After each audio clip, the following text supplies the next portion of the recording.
A gente só protege o que a gente conhece. A gente está vivendo um momento agora, enquanto sociedade, que nunca a gente teve tanta informação. Acho que é a gente se olhar para dentro e entender que com pequenas ações a gente pode trazer um pouco mais de responsabilidade ao nosso turistar. É isso aqui que nos move a continuar fazendo e lutando pelo nosso território, pela nossa cultura, pela nossa língua. Tudo isso que você viu é a alegria, né, que a gente sente em trazer a galera aqui e mostrar a nossa cultura. Chegamos aqui. Cada passo e cada encontro nos trouxeram a esse momento onde a reflexão dialoga com grandes atores do turismo.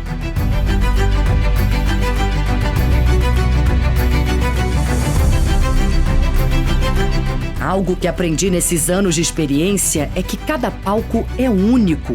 E mesmo com tantos companheiros de viagem, percebo que ainda podemos aprofundar mais o assunto. É agora! Bom dia, é um prazer gigantesco estar aqui com vocês hoje. Uma alegria imensa. A gente está dando início à Jornada 2030. O que é a Jornada 2030?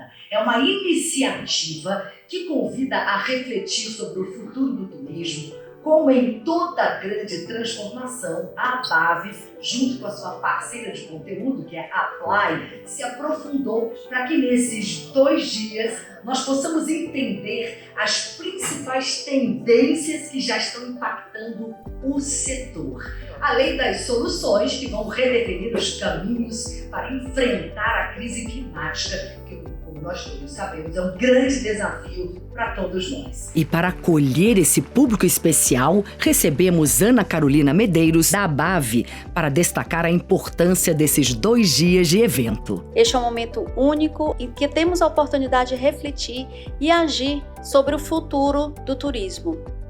Um setor que acreditamos ser uma verdadeira força de transformação, não apenas como motor econômico, quando bem falei ontem, mas como uma força capaz de criar conexões. Mais do que isso, acredito no potencial de cada um de vocês, dos nossos parceiros, para liderar esse movimento de transformação e solução. Juntos, podemos traçar um caminho que não só preserve, mas regenere, que não só promova o crescimento, mas também o cuidado com a vida, com as comunidades que fazem parte dessa jornada.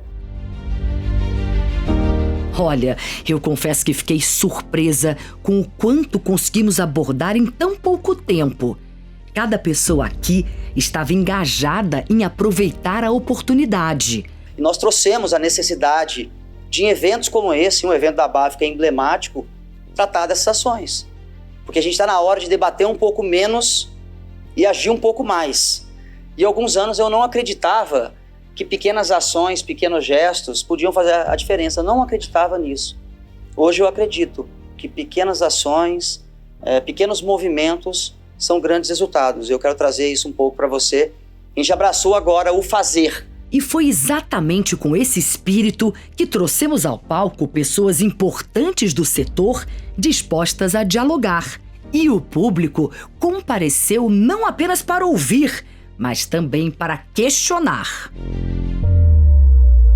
As mudanças e as reflexões sobre descarbonização, elas estão diretamente ligadas ao presente e ao futuro do turismo. Só que o futuro já é o presente. Por isso, em toda a nossa comunicação, a gente evoca a ideia de que o futuro é agora. A visão de um futuro de baixo carbono não só protege o meio ambiente, mas também reestrutura a forma como as empresas de turismo operam. Então, como podemos garantir que essa transformação beneficie tanto turistas quanto as comunidades? Essas são as provocações que eu vou tentar buscar aqui sempre de forma positiva.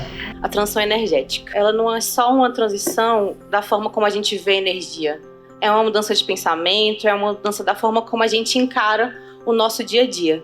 E o nosso dia a dia é coberto de pessoas. Então a transição energética ela tem que ser justa e inclusiva para todas as pessoas. Temos que pensar como que o setor turismo entende do setor de clima. Entendeu? Isso é o que é importante, porque entendendo disso, a gente pode pensar como será o futuro. Não dá para combater a mudança climática. Nós temos que nos adaptar a essas mudanças que já estão acontecendo. Uma pergunta para vocês dois: como é que a gente pode aproveitar o turismo exatamente como uma ferramenta de educação ambiental, que é algo que falta muito aqui no nosso país? A gente sabe que a maioria das pessoas não tem um contato com a natureza no dia a dia. Não tem um contato com a sustentabilidade ou com formas de entender esse sistema. Então, por que a gente vai combater as mudanças climáticas? Como eu explico isso, por exemplo, para minha mãe? Posso levar ela a um local de turismo, onde eu vá mostrar para ela como está acontecendo ali. Então, se eu levo para um parque, por exemplo, um parque que tem ali atividades que são voltadas para a sustentabilidade, que pode ir colocando na mente daquelas pessoas a ideia de combater as mudanças climáticas também e de você preservar aquele local.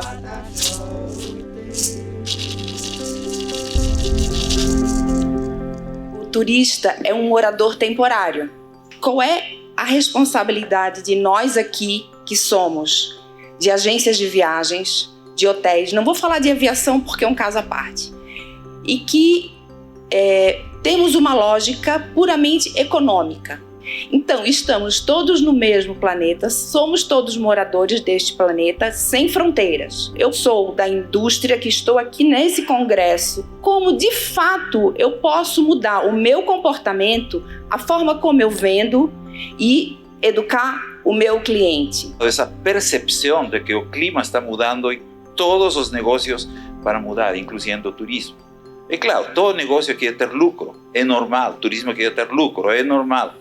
Mas até que momento você vai equilibrar o lucro da empresa e o lucro que o meio ambiente ou o planeta Terra poderia ter? Quando vai chegar esse momento? Por isso que eu acho que a indústria do turismo deveria definir o que é turismo sustentável, para nós que trabalhamos em clima e em impactos, poder usar essa definição.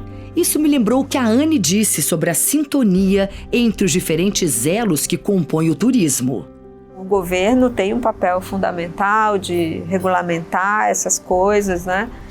Dar incentivos para determinado tipo de turismo ou outro. A iniciativa privada ela é super importante, então ter pessoas na iniciativa privada que são abertas a essas coisas é fundamental.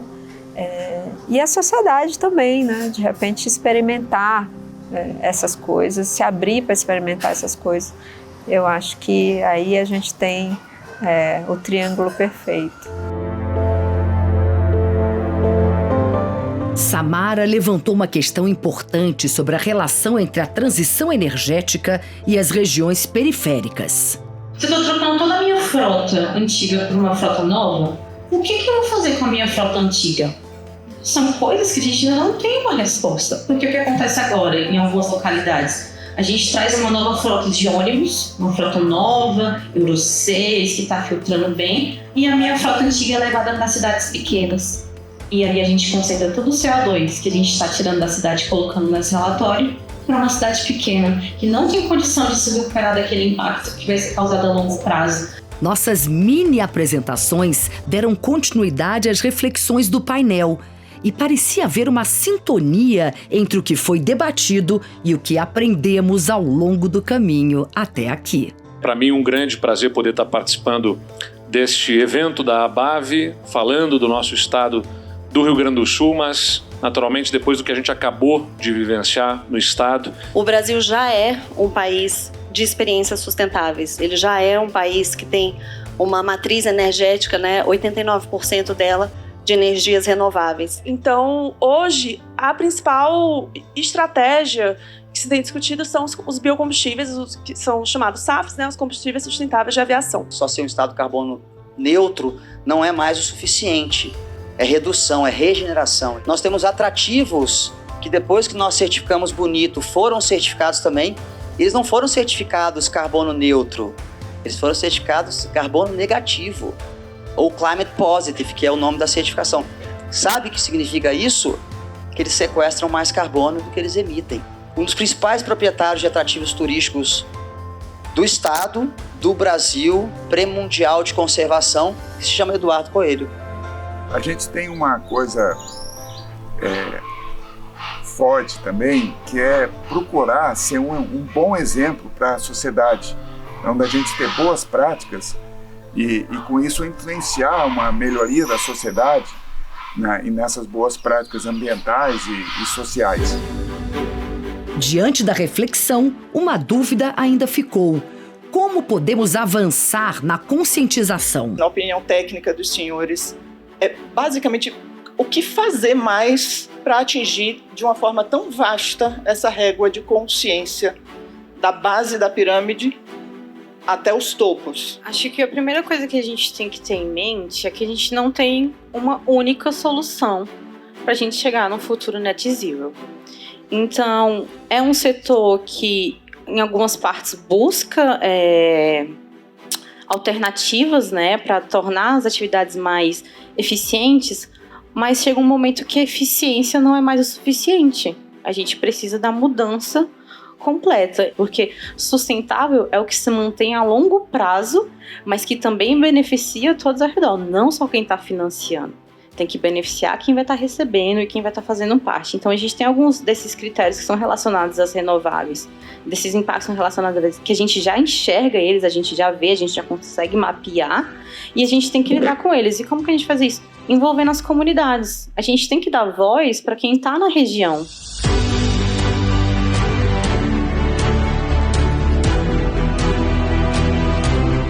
Hoje, a gente vai explorar um tema que é essencial para o futuro do turismo. É o turismo regenerativo. Esse conceito, ele vai além da sustentabilidade. Ele foca na restauração dos ecossistemas e também na valorização das comunidades locais.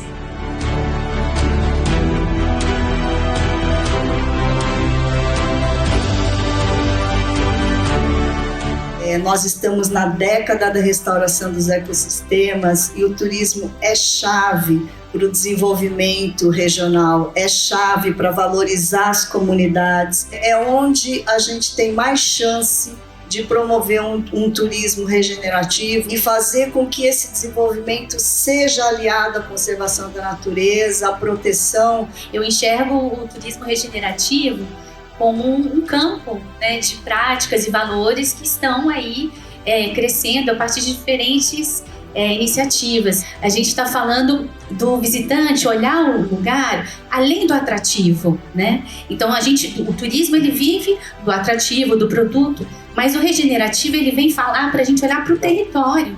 Quais são as questões do território? Quando se trata dos territórios quilombolas, nós somos a fronteira que impede a destruição desses biomas e temos pago um preço muito alto, inclusive com sangue de companheiros e companheiras, né? Justamente para preservar essa sociobiodiversidade que ali está, assim como os nossos parentes aqui, os indígenas, né? E o povo indígena, para mim, é o detetor dos conhecimentos sagrados dos nossos ancestrais e os guardiões da floresta, os guardiões dos rios. Então, se nós estamos aqui hoje, é porque a gente cuida, a gente tem esse olhar de carinho. Você tem que respeitar a forma de como nós vivemos aqui. Nós temos regras, né? E essa regra vocês têm que respeitar. Eu nunca vou chegar na sua casa para poder chutar a porta e invadir sua casa. Não é dessa forma. A mesma coisa é com as pessoas e principalmente com a natureza. Eu cheguei lá e era tanto respeito que os locais tinham, era tanto respeito conhecendo os manguezais, eu vi os pescadores pegando o caranguejo, a gente foi para o Sinal do Vale, conheceu as nascentes que eles estavam protegendo. Então, o próprio turismo ali comunicou para mim que eu devia ser uma turista diferente. Exatamente. E a Tatiana de Caraíva também comentou sobre a importância de dar atenção às necessidades locais. É muito importante, assim, a gente também trazer que não é a vila que vai estar se adaptando ao tipo de turista que está chegando, e sim o turista que tem que se adaptar ou que se entender se o perfil da vila serve para ele vir fazer o passeio, fazer, né, a viagem dele. Então, e o que nós temos aqui na vila, uma boa cultura, uma boa culinária, uma boa tradição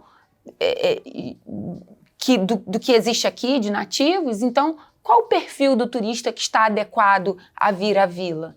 Então, a gente entender qual o tipo de turista que a gente quer receber aqui na Vila de Caraíva. Nós não temos condições, né, para receber turista todos os dias ou toda semana. né? Porque existem trabalhos locais, né, local. É que a gente pode, nessa carona do turismo de massa, também promover um turismo mais sadio, um turismo qualificado, um turismo onde a natureza é a joia, a comunidade, o trabalho comunitário é a joia. As mini apresentações conseguiram aprofundar ainda mais o assunto.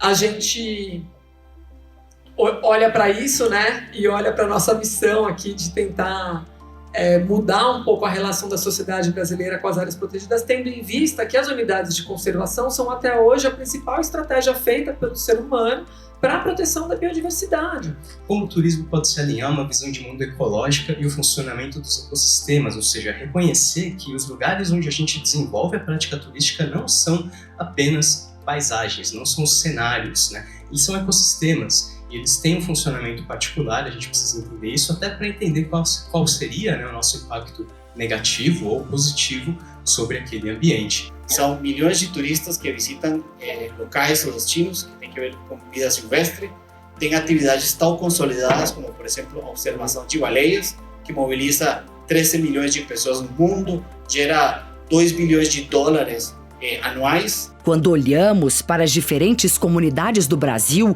percebemos a valorização do trabalho local. Embora nosso foco seja o turismo, é sempre bom lembrar que ele é apenas um dos muitos fatores que movimentam essas comunidades. Só nesse território tem mais de 20 comunidades indígenas que descobriram que o turismo é uma das possibilidades. Porque o que percebemos? Comunidade de terreiro gera muito negócio, mas identificamos um gap. Quem fornece para? Por que eu vou comprar em São Paulo se eu tenho quem faça indumentárias na Bahia? E nós fizemos um mapeamento da cadeia produtiva dos fornecedores de produtos e serviços para comunidades de terreiros. A gente vai, inclusive, fazer um segundo momento, mas só aqui a gente já percebeu a oportunidade de gerar negócio entre eles, de você deixar essa renda na comunidade. O turismo, ela é uma fonte de renda, mas ela não é a única fonte de renda dos territórios quilombola, assim como creio eu que não é a única fonte de renda dos territórios dos povos indígenas. É uma das.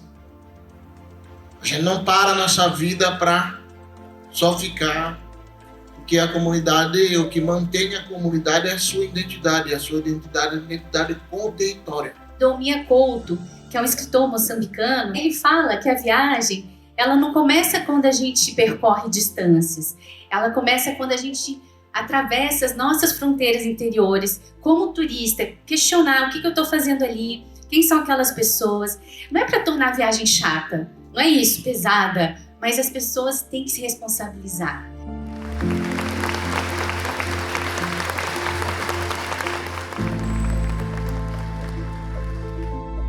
Para quebrar barreiras e atravessar novas fronteiras, precisamos estar abertos.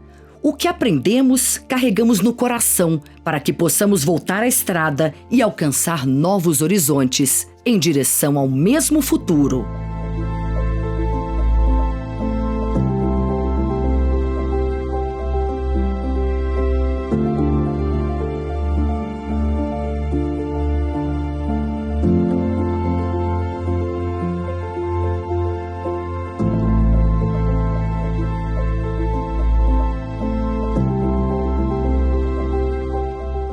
Jornada Turismo 2030, passaporte para o futuro.